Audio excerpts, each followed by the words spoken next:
Am, yo quiero, como a veces lo hago, comenzar haciendo la pregunta: ¿cuáles son algunos retos que hoy te parecen imposibles de lograr? ¿Cuáles son algunos retos que hoy te parecen imposibles de lograr? Para los que quizás somos migrantes, o que estamos peleando y viendo y queriendo hacer las cosas bien, quizás una de las cosas que se ha puesto más difícil quizás es obtener los papeles, ¿no?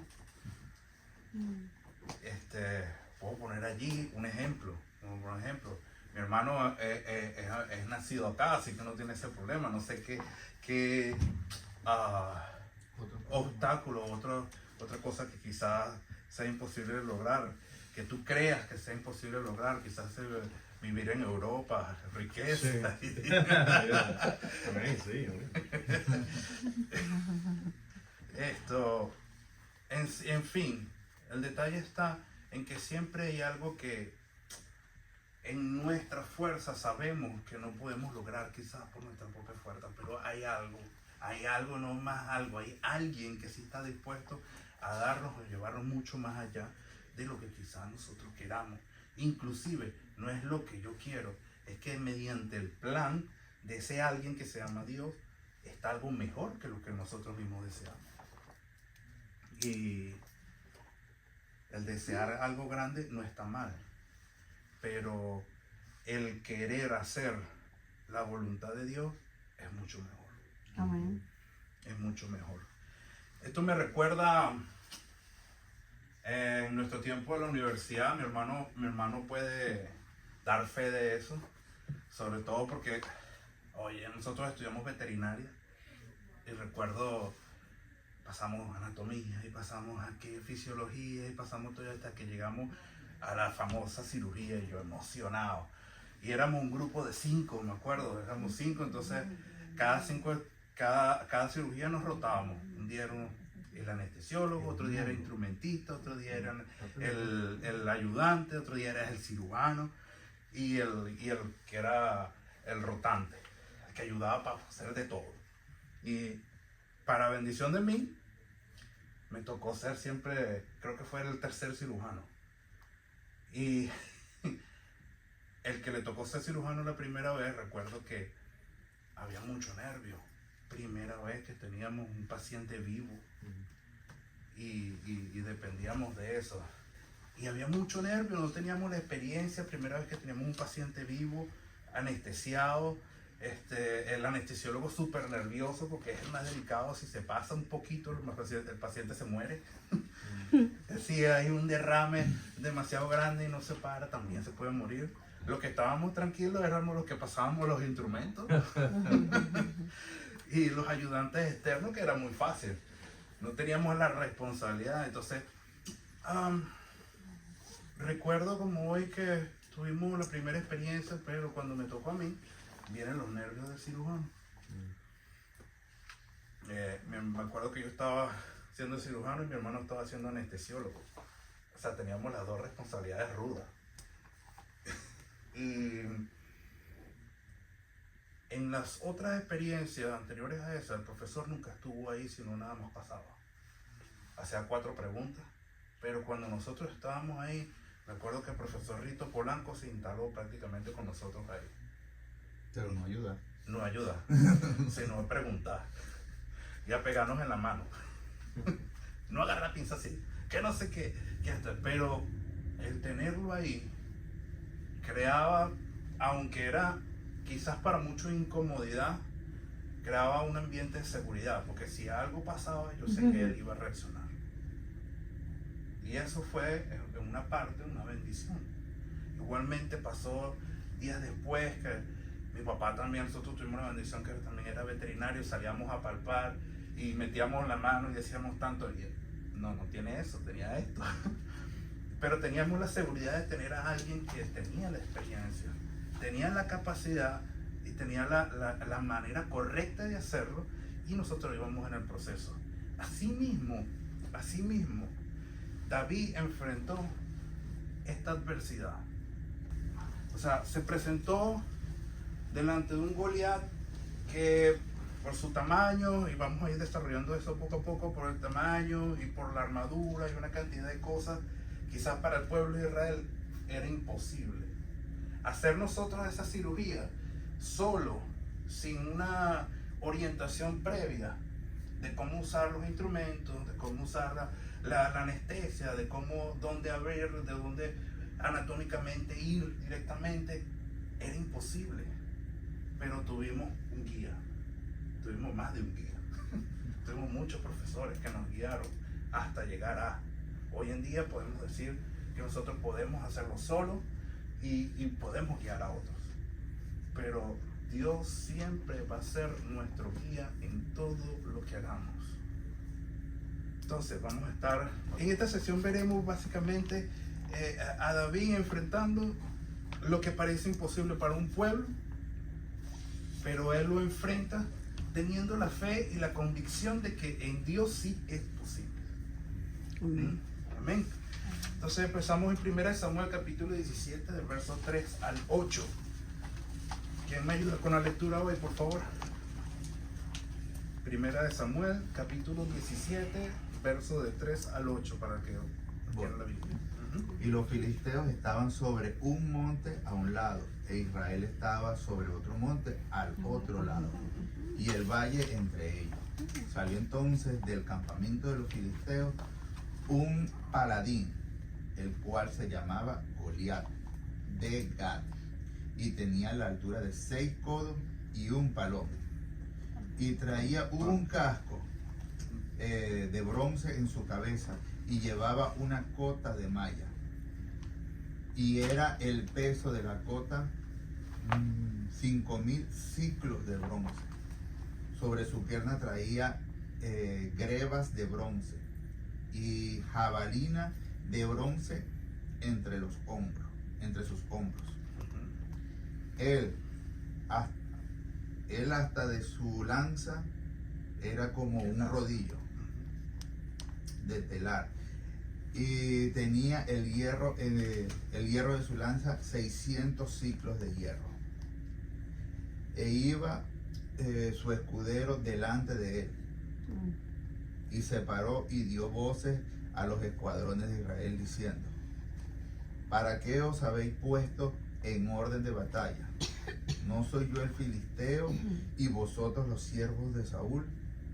Escoge entre vosotros un hombre que venga contra mí.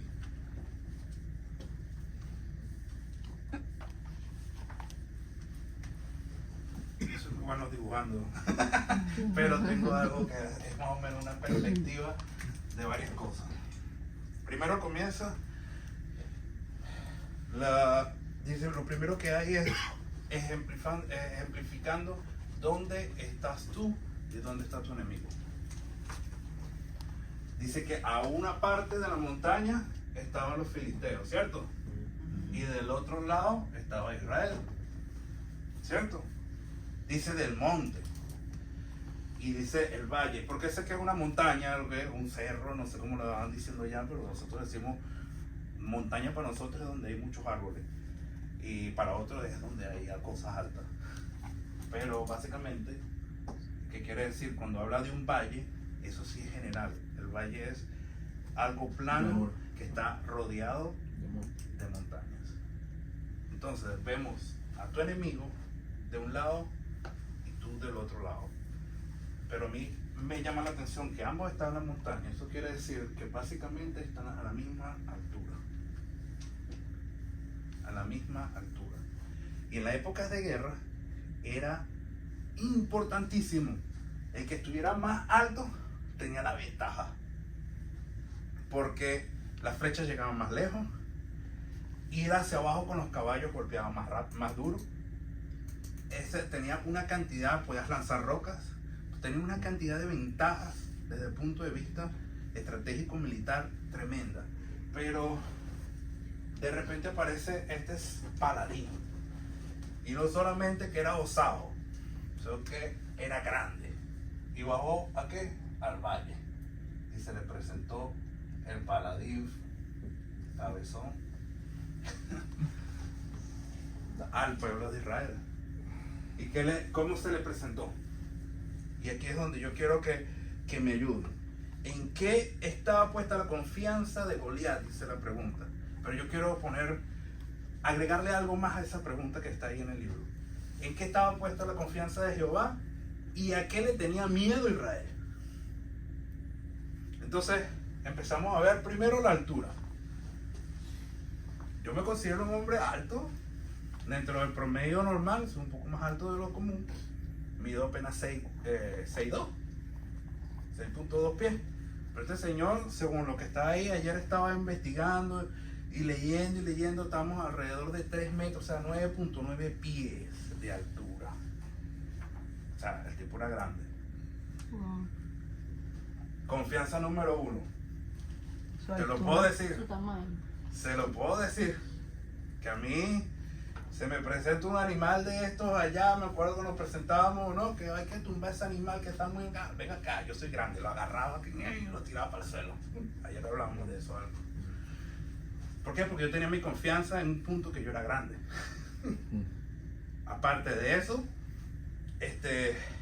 sabíamos la técnica. Entonces vamos para la segunda confianza que tenía Goliat. ¿Qué otra confianza ve usted allí de parte de Goliat? Estaba armado. Sí. La armadura. Ujú. ¿Por qué? Tenía la mejor armadura. Tenía... Bronce. Muchas cosas. Y estaba cubierto por todos lados. Y Sí. ¿hasta dónde me va a llegar algún golpe? Ujú.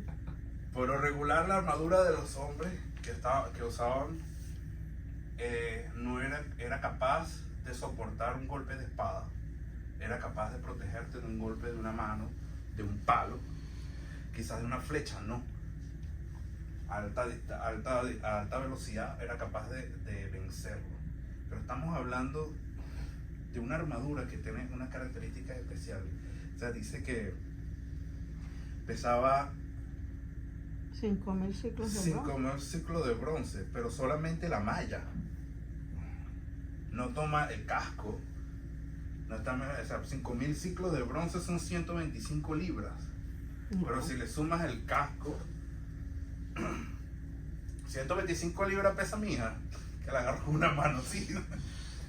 Pero le sumas el casco, le sumas el peto, todo lo que le corresponde, inclusive los zapatos, Las las piernas. botas, o sea, el tipo venía protegido. O sea, ni los de Israel sabían que venía tan protegido que ni siquiera eran capaces de lanzar una flecha, porque sabía que no iba a poder ser penetrado. Entonces tenemos otra confianza de parte de Goliat, la flecha. Tercera confianza,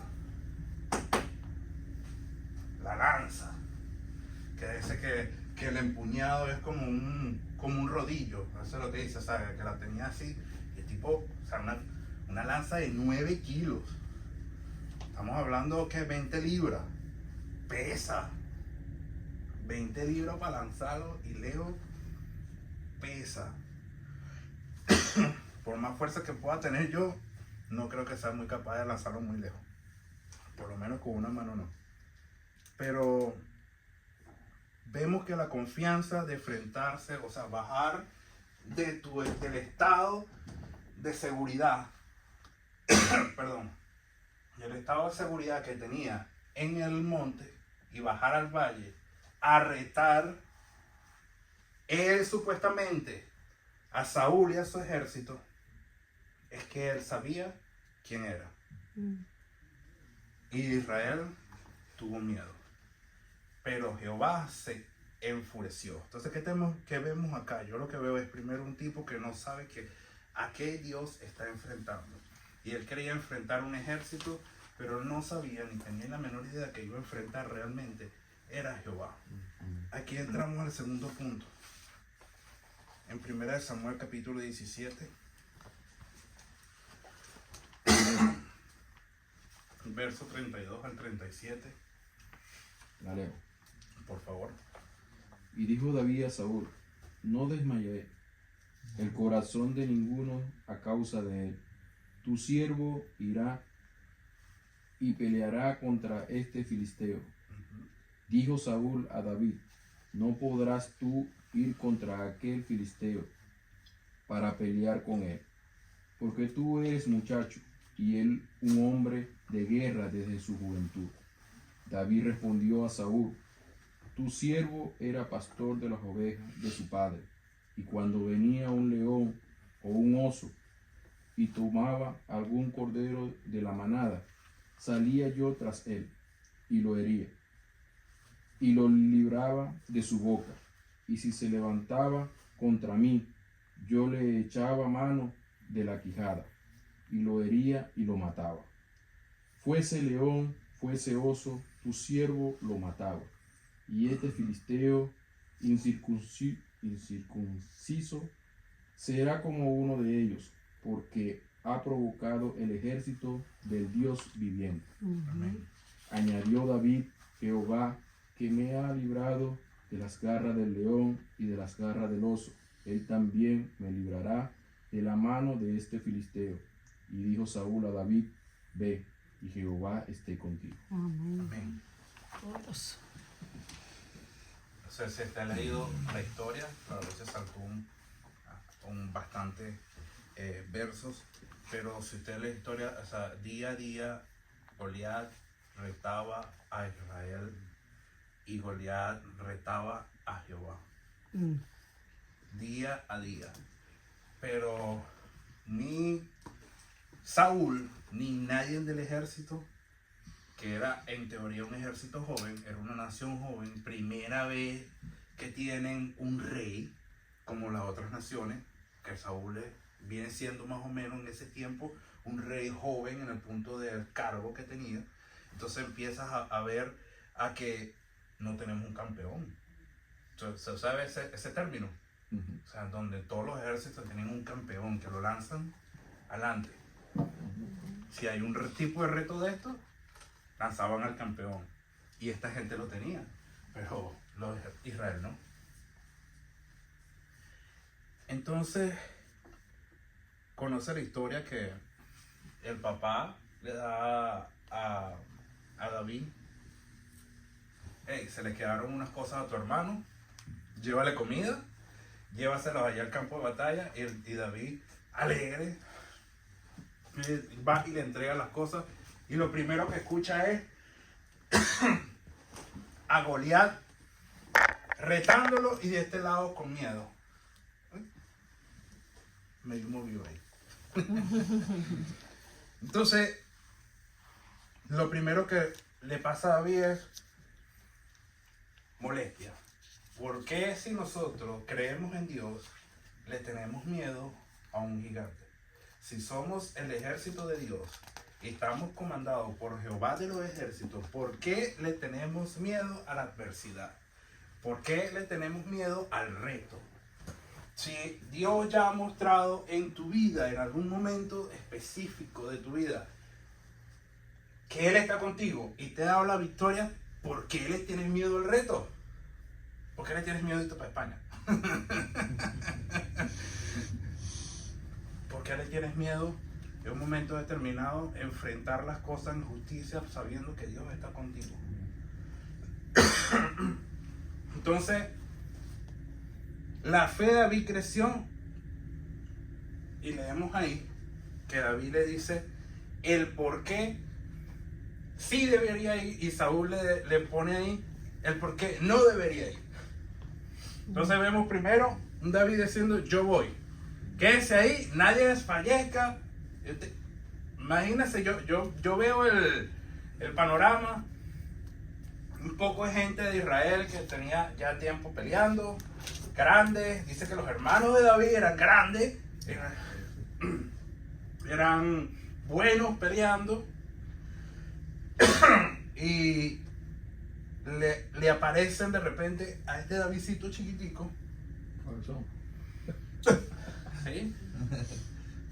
Flaquito. Exacto, flaco en comparación a ellos, pero él tenía unas pequeñas características especiales. O sea, él era pastor de ovejas. Quizás para muchos de los que llegamos aquí, llegar a la construcción, a limpiar una casa, o ser labor, o ser cualquier cosa que sea base, puedas decir en un momento determinado, esto es insignificante, pagan poco. Pero en este tiempo, ser pastor de ovejas de tu papá, lo único que te pagaba era la comida. No te daban ni siquiera para comprar la ropa. Sí me llega, sí me entiende, sí me sigue, pero vemos que David le dice, yo era pastor de ovejas de mi padre, y si venía el oso, y si venía el león, y se llevaba una de las ovejas, yo peleaba por ella. Y Jehová me daba la victoria. Se la quitaba de la boca. Y si el oso y el león se me venía encima, lo agarraba y lo mataba. Ahora yo les pregunto, ¿usted cree que por un trabajo insignificante vale la pena usted dar la vida y enfrentarse a un animal o una adversidad así? Solamente los que tienen integridad, solamente aquel que tiene compromiso primero con Dios y con su palabra, porque la palabra dice que haced las cosas como si fueran para Dios. O sea, que tú en tu trabajo haces las cosas, si no tienes tu supervisor aquí, las haces tan bien como cuando él está aquí.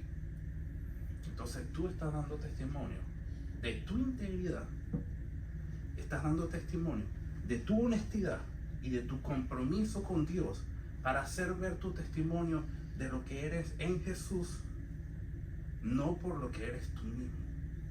Y aquí es donde empieza la fe. O sea, vemos un David que estaba comprometido con su familia, con su papá.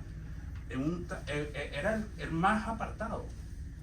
Cuando fue el profeta a buscar el nuevo rey, le buscó todos los hermanos. Oh, tengo otro que está por allá con las ovejas. David siempre mantuvo ¿qué? La fe, la integridad y el compromiso. Y se presentó ahí y escuchó un gigante incircunciso y le dijo ¿qué es lo que le dijo a Saúl? No desmaye corazón de ninguno aquí por causa de él. Yo voy. Nadie quiere ir, yo voy. El chiquitico, el fraquito. Yo voy. Le montaron, usted sabe, le montaron casco, le montaron armadura, le pusieron Es más, le dijo Saúl, dale mi espada. Y no podía. Se la quitó. Pero él fue. Y Saúl, ¿cuáles fueron las excusas de Saúl para decir primero que no? Porque el hombre es básico. Ve lo que ve, es lo que más cree. O sea, lo que es comprobable científicamente para nosotros es lo que es. Lo que no es comprobable es imposible. Entonces vemos allí, no podrás tú ir contra el filisteo, porque el tipo es grande, tiene una armadura monstruosa. Aparte de eso es paladín, o sea, que ellos sabían, el tipo viene de un entrenamiento desde jovencito y ya está peleando. Y te vas a meter tú con ese. Y este le dice, no te preocupes. Que yo soy el pastor de la oveja de mi padre y me enfrento a fulano, mengano, sutano y se las quito. Y si no, también los mato. O sea, le dice las cosas. O sea, primero trato de quitárselo para que se vayan. Y si me enfrentan, los mato. Y así va a ser con él. Porque él confiaba en fe que así como Jehová o nuestro Dios estaba con él durante el pastoreo, iba a estar con él durante esto. O sea, la declaración de David en el siguiente verso, ¿cuál es? 17:45-47. Entonces dijo el filisteo, tú vienes a mí con espada y lanza y jabalina, mas yo vengo a ti en nombre de en nombre de Jehová de los ejércitos. O sea, él no venía con un arma contundente. O sea, él ya sabemos que Goliat con todo lo que venía, pero digo, yo no voy con un arma contundente. Yo voy a ti en nombre de Jehová de los ejércitos. De Jehová de los ejércitos. El creador de todos los escuadrones de guerra que pueda existir, más ganadores y victoriosos que pueda haber en toda la existencia de la tierra. Dime. Hay algo que amo en esta historia, y es que Dios no te pide que pelees con algo que tú no conozcas. Dios te pide, o sea, Dios te deja pelear con lo que tú conoces. Me gusta la respuesta de David. Dice que él agarró la espada, o sea, él tomó lo que Saúl le dio y intentó practicar. Y él dijo, déjame practicar, lo estoy leyendo aquí porque nunca lo he hecho. Y dice que soltó todo eso. Y en su cartera de pastoril, algo ahí está, dice, yo no puedo andar con esto porque nunca lo practiqué. Y David lo echó de sí aquellas cosas. Y tomó su cayado en su mano y escogió 5 piedras lisas del arroyo y las puso en el saco pastoril. O sea, él usó lo que él conocía. O sea, él no tomó en las manos algo que nunca había practicado. Aparte de que él declaró de que venía en el nombre de Jehová de los ejércitos. Pero usó lo que él conocía. ¿Qué conoces tú? Eso tú lo sabes. Pero el Señor está pidiendo que usemos lo que tenemos a la mano. Justamente es parte de eso, o sea, que es lo que dice la pregunta, la salté, pero es que realmente, ¿cómo has visto la mano de Dios librándote de algunas circunstancias, algunas situaciones que tú estás viviendo, has vivido y las que están por vivir? Porque seguimos aquí en la tierra, ¿cierto? O sea, ¿a quién estamos confiando? Y las que ya pasaron, ¿cómo has visto tú la mano de Dios librándote de muchas cosas? Yo quizás puedo dar mucho testimonio semanalmente de cómo Dios me libra durante mi trabajo, mi enfermedad de trabajo, cómo Dios me libra de la mano de Satanás y de las malas intenciones de muchas personas. Pero Dios, en medio de mi paz, mi integridad, mi compromiso con Dios, me lleva a tener la victoria. Y Él me la da. Muchas veces, a veces estoy frustrado en algún momento de mi vida, durante las horas de trabajo, y me siento en la camioneta, Señor, Padre, y me llega un mensaje, o sea, ya se resolvió, ya está listo, y yo no hice nada. O sea, Dios lo hace, Dios tiene control y nunca pierde el control. Amén. O sea, si usted declara que Dios tiene el control de su vida, recuerde también que Él nunca pierde el control. Entonces no se descontrole usted también. Vienen momentos de angustia, vienen momentos de ansiedad, de depresión, que vienen, van a venir, somos seres humanos. No quiere decir que nosotros estamos exentos de tener o vivir frustraciones. No, pero en el medio de la frustración, recordémonos de qué lado de la colina estamos y a qué Dios le servimos. Amén. Amén. Así es. Yo quiero leer aquí en Romanos, créame, no lo busque, créame lo que le leo. Romanos 13 a 14, quiero anotarlo por ahí y lo busca después. Dice, andemos como de día, honestamente, no en glotonerías y en borracheras, no en lujurias y lascivias, no en contiendas e envidia, sino vestido del Señor Jesucristo. Y no proveáis para los deseos de la carne. Si Goliat viene vestido con armas que tú crees que son difíciles de vencer, vístete de Jesús. Vestidos del Señor Jesús. Palabra, yo no lo estoy inventando. Vístete, dice, sino vestidos del Señor Jesucristo. O sea, te lo está diciendo la misma palabra. En Romanos capítulo 13, si quiere lo anota y lo busca luego y lo estudia bien. Ora en lo que dice ahí. Pero es como cuando mi padre siempre me decía, antes de tomar una decisión, pregúntale qué haría Jesucristo en este momento. Él siempre me recordaba eso, yo se lo recuerdo ahora a mis hijas. Deténgase, piense Y dígase usted mismo, ¿qué haría, Señor Jesús, usted en este momento, Señor? ¿Qué harías tú en esta circunstancia? Abra su corazón y haga las cosas en el nombre de Jesús. Amén. Primera de Samuel capítulo 17, 45-47. Entonces dijo David al filisteo: tú vienes a mí con espada y lanza y jabalina, mas yo vengo a ti en el nombre de Jehová de los ejércitos, el Dios de los escuadrones de Israel, a quien tú has provocado. O sea, le dijo: ¿a quién provocaste? A esta gente le diste miedo, pero a Dios lo provocaste. O sea, le diste ira. Nada más y nada menos. Amén. Jehová te entregará hoy en mis manos y yo te venceré y te cortaré la cabeza y le daré hoy los cuerpos de los filisteos a las aves del cielo y a las bestias de la tierra. Wow.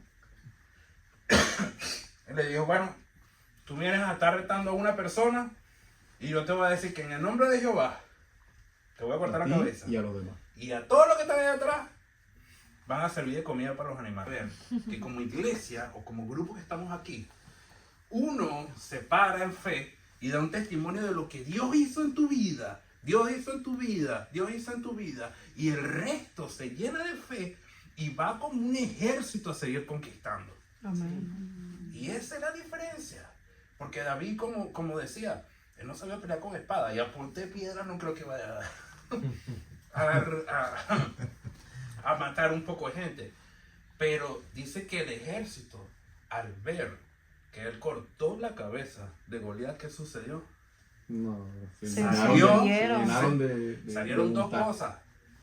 El miedo que tenía este lado del valle se pasó para este lado del valle. Porque dice que este lado del valle iba huyendo y de este lado del valle iba persiguiéndolo a matar. Amén. Así va a pasar. Porque el que persiste al enemigo, ¿qué pasa? Lo ves. Huirá. Dice que el diablo, resistid al diablo. ¿Por qué? Él huirá de vosotros. Porque él huirá de vosotros. Amén. Esa es la promesa. Resistid al enemigo y él huirá de vosotros. Exacto. Y la Son las herramientas que tenemos. Él la declaró. Él declaró palabra contra Goliat. O sea, él dijo: tú vienes a mí, pero yo voy a ti. ¿Cuáles son las armaduras de Dios? Dígame, en vestido de toda armadura de Dios. La coraza de justicia. El cinturón de la verdad. La verdad. El La yelmo espada de la que es la salvación, palabra. que es El el casco, Y la El calzado. El calzado. calzado. que es el apresto del evangelio de la paz. Amén. ¿Y la espada? La espada de la palabra de Dios. El escudo de la fe. Resistir. ¿Cómo vamos a resistir al diablo si no tenemos la armadura de Dios puesta? ¿Cómo vamos a resistir al enemigo si no tenemos la armadura de Dios puesta? Es la única manera. Y que el diablo pueda decir que el miedo se pasó de un lado de la montaña, atravesó todo el valle y se fue para el otro lado y huyera. Estamos hablando de que Dios cumple su promesa a todo el que Él cree. A todo el que Él cree. Su promesa, Él está comprometido, y es lo que le decía la última vez que estaba aquí. La semana pasada tuve una bendición que Estefan dio la palabra, me bendijo muchísimo. Pero la clase anterior le había dicho: Dios está comprometido con su promesa y su palabra, no con lo que tú le estás pidiendo o yo le estoy pidiendo. Así es.